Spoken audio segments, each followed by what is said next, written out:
ஒன்றும் இல்லை சார். இவர் அன்னைக்கு ஆர்ப்பாட்டம் என்ன நீதி வேணும், சாரி வேண்டாம் நீதி வேணும்னு கேட்டாரு. இப்போ சொல்றேன், அவருக்கு தற்கூரி கொஞ்சம் கூட புத்தி இல்லாதவன் பேசுறது தான்.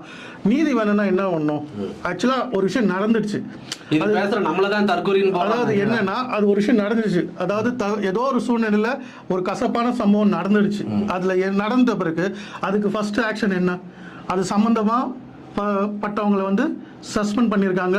ஒருத்தரை இதுக்கு ட்ரான்ஸ்ஃபர் பண்ணியிருக்காங்க. இன்னொருத்தரை வெயிட்டிங் லிஸ்ட்ல விசாரணைக்கு மாத்தி இருக்காங்க, வெயிட்டிங் லிஸ்ட்ல போட்டிருக்காங்க. சிபிஐ விசாரணை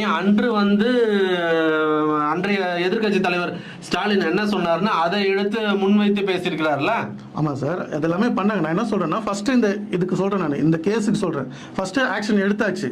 இது துறை ரீதியான ஆக்ஷன், டிபார்ட்மெண்ட் வைஸ் ஆக்ஷன் எடுத்தாச்சு. ஓகேங்களா? ஃபேமிலிக்கு என்ன பண்ணீங்க? ஃபர்ஸ்ட் டிபார்ட்மெண்ட் வைஸ் ஆக்ஷன் எடுத்தாச்சு, ஃபேமிலிக்கு என்ன